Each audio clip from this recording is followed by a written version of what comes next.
Hello everyone, it's Amy and welcome back for You Asked For It, Budget Crafting Week 4. This week's video is called White, White, and More White. And this is a really good tip and hints for new crafters, especially when you are trying to build your stash. But it is also a great video to remind us things that we can do, and maybe you'll find some things that you haven't seen before.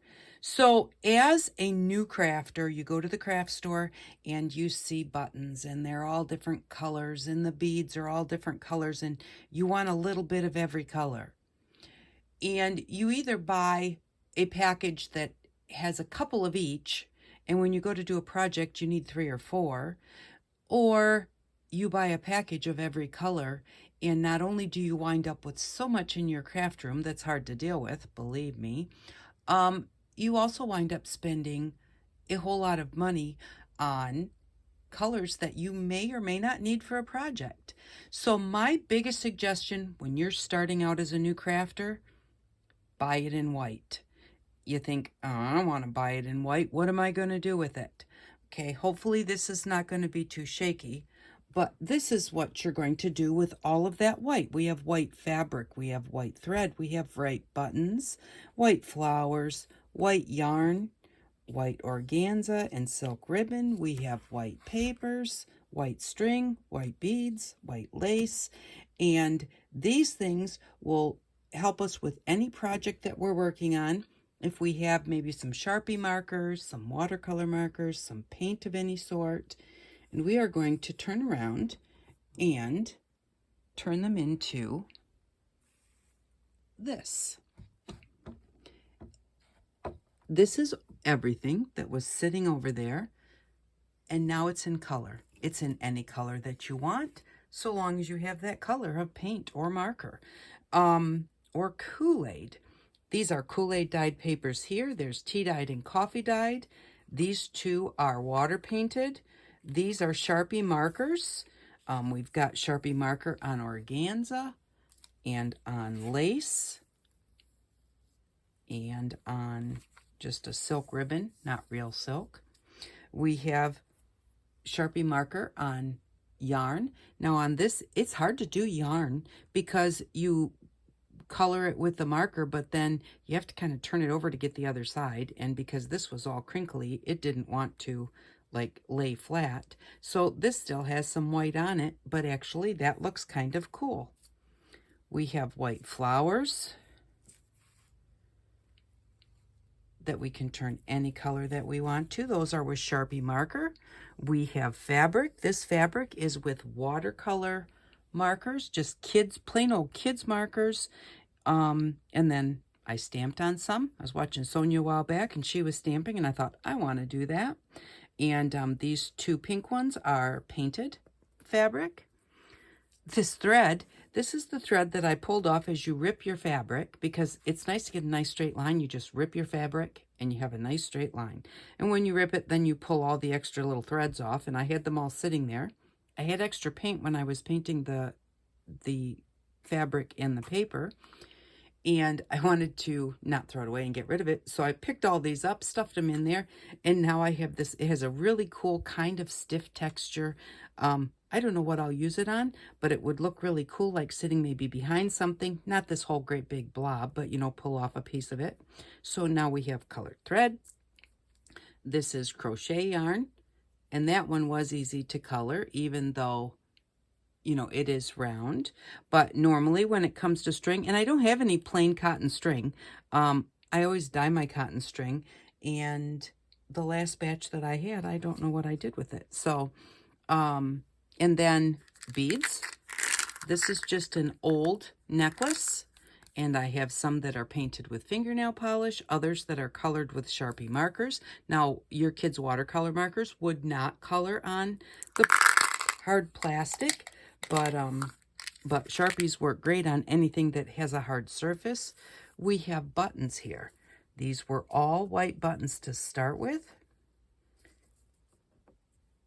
And a lot of times you can find, if you're, especially like if you're at a thrift store or something, and they have thing of white buttons, a lot of times they're cheaper than the colored buttons because everybody wants the colored buttons because they want to just play with them.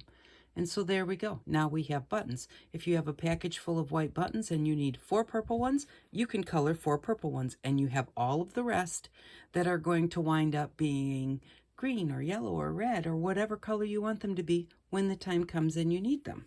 It also is a fun thing to do if you just want to go ahead and sit down and say, I have this many buttons, I'm going to split them up and color them this many colors. And just sit in the evening and color on your buttons. Again, buttons are a solid surface. It's not porous, so you would need permanent markers, but you can get permanent markers at the Dollar Tree. You don't have to buy Sharpies. I have Sharpies, but I have Sharpies because I get them when they're on sale. I don't ever pay full price for them because I think they're too expensive. And then we even have, let me pull this out of here. These are kids' watercolor markers to make this type of paper, and I'll show you how to do that. And then this is just where I had set my ribbon after I painted it, and I spread this out and just kind of set it on there so that it could dry. And that's my paper now. That's not the best paper to say, oh, I really like that. But sometimes you actually do. You take your stuff off and go, that's really cool, all just the way it is. But this will make great backing paper, you know, tear off little bits to make paper snippets. And it really does look cool. So, white, that is my suggestion. When you're starting out, buy things in white. If you need thread or ribbon or lace, instead of going and spending the money to buy every different color, just go ahead and make your own. So we'll just go through doing a couple of these things. We'll start out with the beads. Get this stuff out of the way. I'll leave the buttons here too. We'll do some beads and buttons really quick. Those are done with Sharpie markers. And permanent markers, I really should say, they don't need to be Sharpie markers. And what I have here is just an old necklace that I got at the thrift store. These are plastic beads. They're not anything, but your Sharpie markers or permanent markers, I need to start saying, will work on glass or plastic. And I'm just going to break the thread, cut the thread, I guess. They made this well enough that it wasn't going to rip apart. Oops. And then I'm just going to let those fall off there. And then what I do with the beads is I just take it and stick it on a toothpick so that I can hang on to it without getting the Sharpie all over my hand.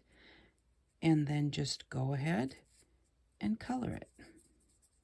And it doesn't take long at all. And like I said, this is a nice project to do in the evenings as you're watching TV. I say that a lot because I do like to do a lot of my projects as I'm sitting in the evening to keep my hands busy while I'm sitting there. Otherwise, I have a hard time just sitting still. But it's also just a nice thing. You go and you have a day where it's like, oh, I want to do something, but I don't know what to do. Pull out your white stuff and color it. It gives you something to do. You are crafting, you're creating. I just made an orange bead instead of a white bead, and if maybe I need 10 or 20 of those for a project. I'm just going to sit down and I'm just going to relax and color them. And a lot of times when I'm doing these videos, I do things a little fast. I'm just going to stick another one on the other end. And then we'll have a couple of orange ones. But I'm not even sure what I was saying. But it's just a good thing to have your white products around. And you have that day where you've lost your mojo. And you don't know what to do. Well, just pull it out. Oh, I know what I was saying. A lot of times I kind of like try and do these things fast on camera because, you know, my video can't be too long. But, you know, normally just relax and, you know, color it and look at those really pretty beads. Let's do a button. And with the buttons, you can just leave them right on the paper. You can pick them up. I wonder how that hole's too big for that to hold it. So I'm going to I'm just going to set it down there. And then I'll pick it up and show it to you when it's done.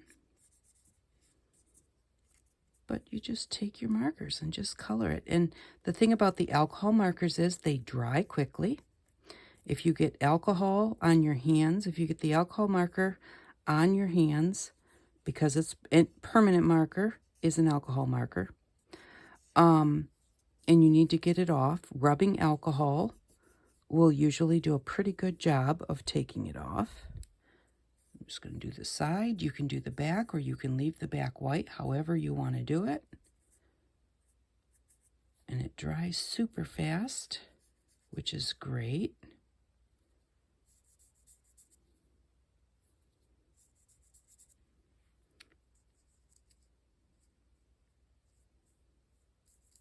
And there we go. Now we have a pretty purple button. So, you know, that is the easiest way to color either anything that has a non-porous surface. The best way to do it is with a permanent ink. Now, your alcohol inks, like your Tim Holtz alcohol inks, or, you know, you can make your own alcohol inks with permanent markers and rubbing alcohol. Take out the insert of your marker, put it in a bottle with some rubbing alcohol, and it will suck the ink out of here, and you will have your own alcohol inks. But those work on non-porous surfaces just great. Then you've got your porous surfaces, which you can use your permanent markers on those too. And that's what I did with these other 3 flowers. They were permanent markers because that's what I was playing with at the time. So these are all done with permanent marker and a little bit of rubbing alcohol to kind of blend them together. And so just buy some at the Dollar Tree, or, you know, someplace cheap, or if you've just got them laying around, any kind of a white flower. And then you can just put a little bit. Now this is permanent marker, so since it's permanent marker, what's going to make it spread and blend is going to be rubbing alcohol. If it was a watercolor marker, you know, a kid's color marker, any kind of watercolor, then water would be what might make it spread. And you can always, you know, test and see how it turns out before you do, you know, like before you do a whole bunch. You know, test it out. See if you like the way that it looks. And then go ahead and make a whole bunch if you like the way that it turns out. So I'm not even getting it completely covered, mostly completely covered because I want it kind of dark. But when I put the rubbing alcohol on it, I can spread it around any place where I don't have any color. And then I just have a little dropper bottle. Make sure that if you put anything in a dropper bottle, don't ever leave a regular label on it, and make sure that you mark what it is so that people know, so that they don't think it's something that they can. And I'm just going to put it on a Q-tip. You can drip it directly onto your flower or whatever it is that you've put your color on, and just kind of put it on there, spread it out. It also will kind of still move around a little bit even after you're done coloring it until it dries, which is very fast that it dries, but you can put some on there and move around, and then just kind of let it soak in, and then go back and here I want to get some of that yellow moved out. The alcohol is drying up on my Q-tip, and so I want to put a little bit more because that one is really dark compared to all the rest, because I really didn't have any rubbing alcohol on my Q-tip to spread it around and to lighten it up. So there we go. And so there, we went from that to that. And I think that those are really pretty. And let's try one with a watercolor marker. Or like I said, just a plain old kid's marker. And these are really just big fat markers. I got them on clearance at a craft store. And I really use them a lot, mostly because they have this really great big tip on them.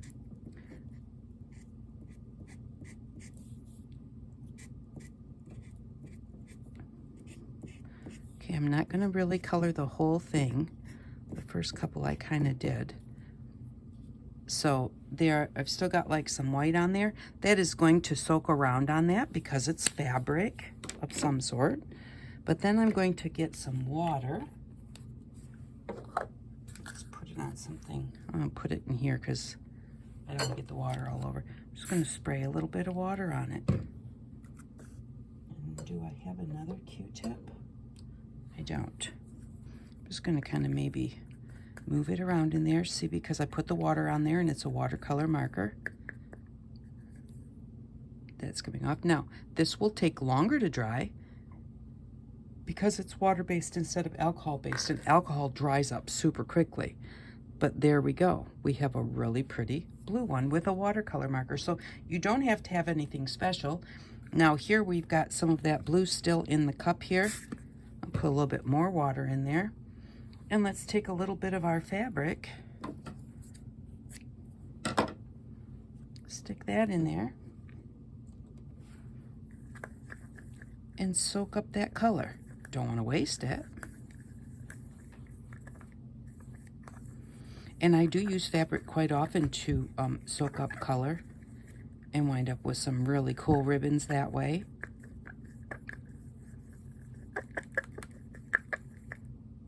And there we go. Now we have a colored ribbon. And nobody else has a ribbon like that. And you're not even going to ever have another ribbon just like that because they always turn out different. What else do we have? The string, or the yarn that didn't like to color really. I mean, yes, it did color, but it only wanted to color on one side and then you'd have to roll it over and roll it over. But I thought, let's see about painting some of that. I'm going to move these for just a second. Got a little bead there I don't want on the floor. Set that aside. So let's see. Let's paint. Okay, I have some Arteza paints here, and you can use any kind of paint that you have. This is an acrylic paint, so just any acrylic paint. Craft paints work. I use craft paints mostly.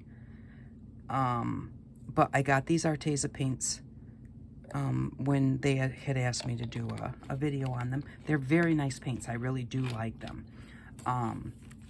They're a nice mid artist kind of grade paint. They're not, you know, they're not a craft paint, but to do your creating like this, you don't need anything special. I just want to use these because I don't want them to go bad.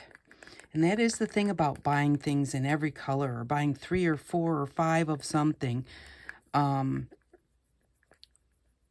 especially if it's paints or glues or, you know, things like that that can dry up.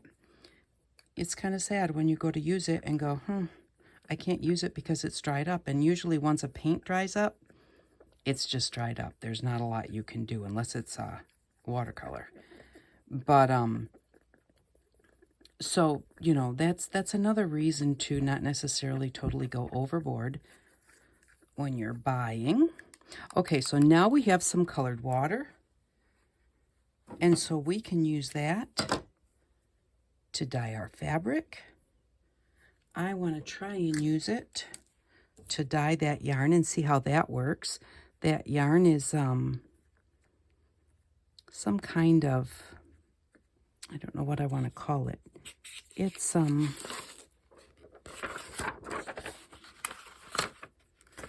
synthetic fiber of some sort, you know, kind of a, it doesn't feel like cotton as much as some yarns do. So I'm just going to take this out of here. Now, you can either open this up and lay it flat.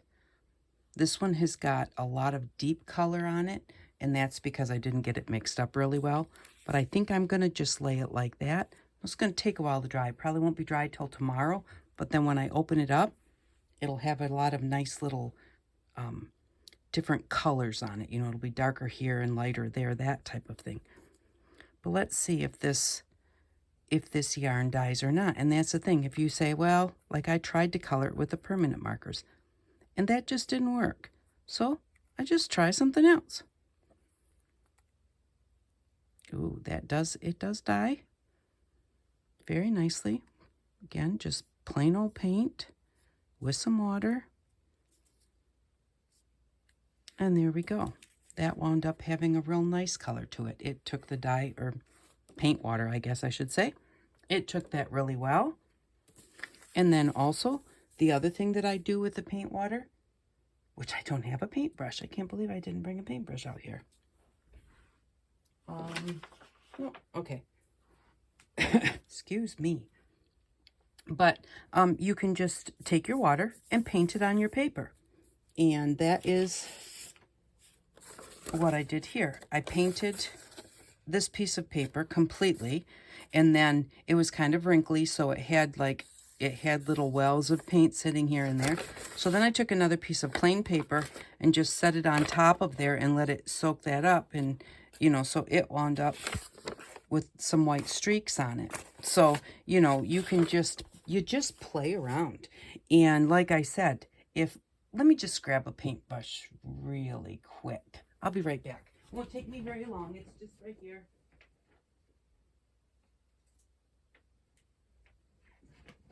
Okay. So, because the thing is that, okay, so now we've dyed some yarn and we've dyed some fabric. Now you may want to dye more than that. But then we're going to take this and we're going to use it to paint this paper. And so the thing is that this one little bit, and you know, I did not put much paint in there at all.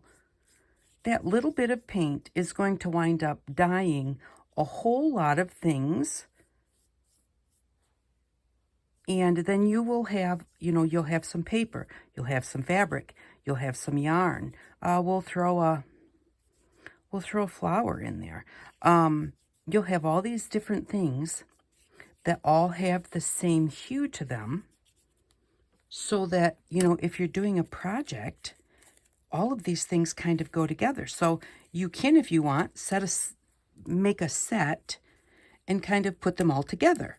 Instead of putting all your flowers together, all your different colors, and, you know, all your papers together, all your different colors, you might want to put the blue flowers, the blue string, the blue fabric, the blue paper, all in one little plastic baggie.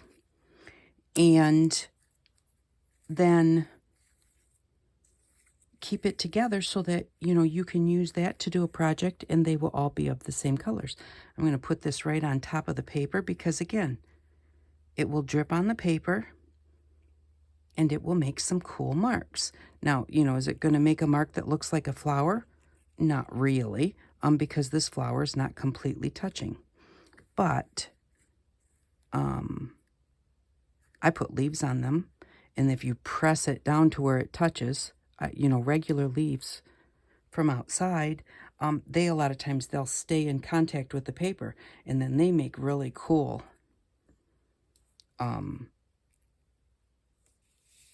yeah. I don't know what I was saying. Oh, they make really cool designs. So let's try the ribbon again. You know, a lot of times with the ribbon, I use the permanent marker, and I learned this from Sonia Steptoe. You know, you color it with the permanent marker, and it soaks right through, and you wind up with the color on both sides. So that's really cool. But let's try putting some in this color and see if it soaks it up or not. And that's the thing, it's just a matter of play with it. See if it works or if it doesn't work. And it does. Ooh, see now, isn't that cool? Okay. We had all white. Let's move these flowers over now so we can actually kind of maybe see them against the white background.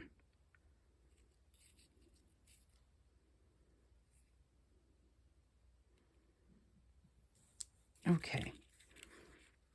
So now we've got paper. Look at how dark the yarn turned out. This is almost a mid color, and so is this. And look at how dark the fabric turned out. It's like all of these in the same hue that you can use on one project. And you started out with white. You started out with a little tiny bit of paint, and look at how much is still left. There's a ton there. I could probably paint at least 2 pieces of paper completely and dye a whole bunch more stuff before that was gone. Excuse me. And when it gets right down to the bottom, I use a piece of fabric to wipe it out, because then you have a piece of fabric that's mostly white but has just a little bit of that blue hue to it. And you have a clean dish. So the last one, and I've shown this, I can't even tell you how many times. And I think that this kind of pretty much goes through all of the different things. The last thing we'll do here is I want to show you the watercolor paper, because it is absolutely one of my favorite things to do. When I need colored paper fast, this is... oh, here it is. I was going to say, I don't want to leave that off of there. This is how I make it. And so, watercolor markers. Like I said, it does not matter. You know, they don't need to be this big fat marker. They can be any kids' watercolor markers from the Dollar Tree, you know, from wherever. And you just take your marker and scribble it on a piece of plastic, any kind of plastic. This is just like a file folder thing, but it's plastic, so it's what I use. And then I want a color that goes with it. You don't even have to put another color. A lot of times I like to use 2 colors. I should have done the yellow first so that I wasn't getting green all over my yellow marker. Do your lighter color first and your darker color second. Make sure to kind of get that off of there. Okay, and then a spray bottle. Spray a little bit of water on it.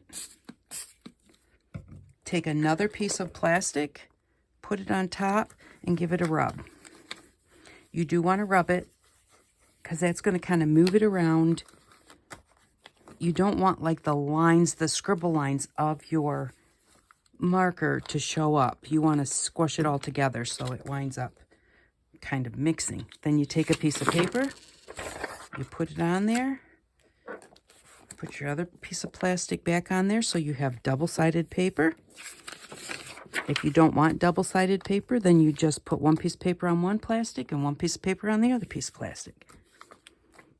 And the thing is, when you buy like scrapbooking papers and stuff, you know, a lot of times you get them, they've either gone out of style after a while and now you don't want to use them, or you get a big packet of them, and some of them you really like, and some of them, they're okay.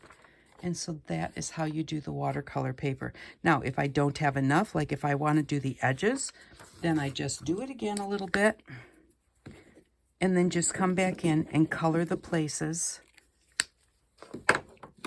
that I think need a little bit more color.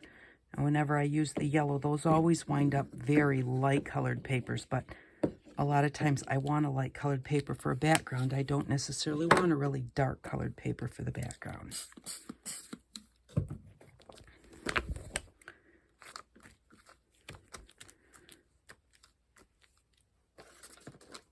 Okay, I'm just going to kind of smoosh that around.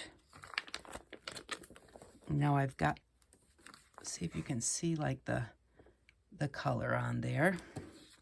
You just kind of see the spots there. And I'm going to say, okay, I want a little bit along this edge, so I'm just going to hold my paper like this. Just kind of go like that. Say, all right, that looks pretty good. This corner needs some. And grab some there.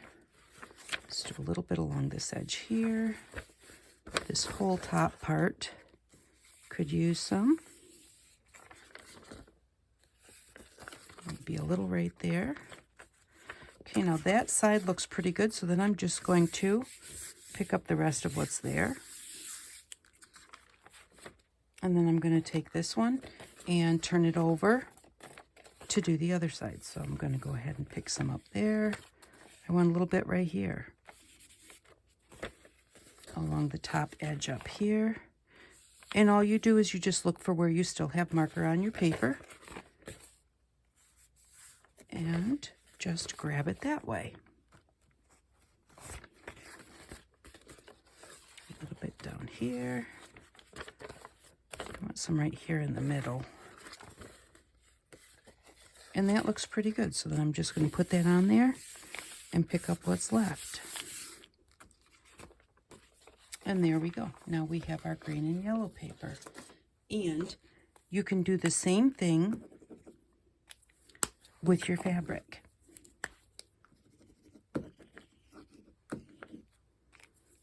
Go ahead, use your marker. And this is watercolor marker. Permanent marker will not work for this because the water won't. I suppose you could try dripping alcohol, rubbing alcohol on there, but I don't know like what that would do to your plastic. So there we go, and then we just take a piece of fabric and just put it there. Let's do a couple of them since I'm here. I'll take that and put it on there. And there we go. Now, it didn't get the end at all, so I'm gonna kind of move it. That, like that. Find a place on here that has color on it and go like that. And there we go. Now this is very speckly, and other times it's really a little, it always kind of has its dots. But there we go. That's a really cool fabric. And while I'm at it, I'm going to take this one, and I'm going to take the string that I pulled off the edge of my fabric, and I'm going to stick that in there, because then I'll even have, grab something to stir it up, so that I'll have some string that's gonna, I could maybe put in a collage or something if I do something with this set of colored objects. So I'm just gonna put that there. Maybe try and spread it out just a little bit. Yeah, I'll do that later. I need 2 toothpicks so I can kind of pull it apart. All right. Oh, one of our flowers fell off.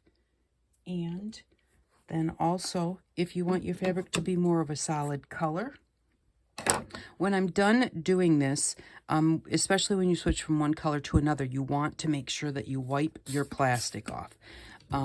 Especially like this is blue and purple. If I were to want to do something with yellow, if it looked like it was gone, because, you know, I put my paper on there and tried to soak it all up, it looks like it's gone, but there's still some color on there. See, even that turned out really pretty. It almost looks a little like Aurora Borealis or whatever you call that, you know, like the Northern Lights, kind of there in the middle. That's cool. So then I just take a piece of fabric when I'm done, and I normally wet the fabric down, because if the fabric is wet, it soaks up better. And then I just use that to clean my mat to go to the next color. And that way, 2 things happen. My mat gets clean, and I get color on my fabric in a different way than when you're kind of stamping it down on there. This way, it gets a little more of a solid color. There we go. And so now we have this light blue. So instead of being speckly like this, it's exactly the same markers, but it's, and it also gets, because we did blue and purple, so here's a little purple, here's a little blue. We've got a little bit of a light color there, or almost possibly could dry white. We've got a little bit of white down here. So when this one dries, it will look really cool too. And that way, you have clean plastic and a colored ribbon. I'm just doing this because this is what I have here, and I need to dry the water off of here. There might be a touch of color left, but that's not really what I'm trying to do. I just want to dry that plastic before I throw it over to the side. and it might pick up a little bit of color.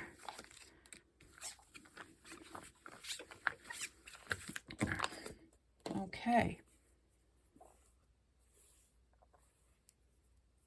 Not really much, but it has just a little tiny bit here and there, which might be nice when you want a piece of white, but you just don't want stark white. So we went from white, white, and more white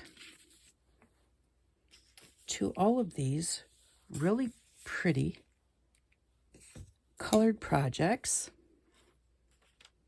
with buttons and beads and flowers, fabric, and all different kinds of styles. And look at this one. This little flower right here was sitting there. The paper soaked up the color, and it almost looks like it has a stem and leaves down here. That is really cool. That'd be cool to punch out as a circle, cut it out as a circle, use that on a project, put a little different color center in it. And then look at this one. Because the paper kind of sucked the color out. This one is very light. Oh, my hands are just terrible now. Very light in the middle and really dark edges. Isn't that really pretty? And that's the other thing. You never know exactly what you're going to get. And again, there it stayed open. See how it's dark all the way around the edges of the petal? And we didn't do anything but just color it and set it aside. And it turned out great. So, excuse me. So just remember, if you go to the store and you see something that you really like, you don't have to buy it in every color. Buy it in white. If it's a non-porous surface like a bead or a button, make sure you have alcohol markers or alcohol ink, and that will color it. And then if it is something that is a porous surface like fabric or paper, string, yarn, ribbon, those will color with, they will still color with the Sharpie markers, and they'll also color with watercolor markers and watercolor paint. So there's just so many things. And you could even paint your buttons and paint your beads. You don't have to have a Sharpie marker, but that is just, it goes fast and it looks nice and kind of gives you a little bit of a shine if the original thing is shiny. So thank you very much for stopping by. I really do appreciate it. I hope that this helps, and it helps you to build your stash up to get some more things to play with. And again, I hope that you enjoy playing while you're making these things, because it really is a fun time. I really do appreciate you. Thank you again. And I hope that you all have an outstanding day. Bye-bye.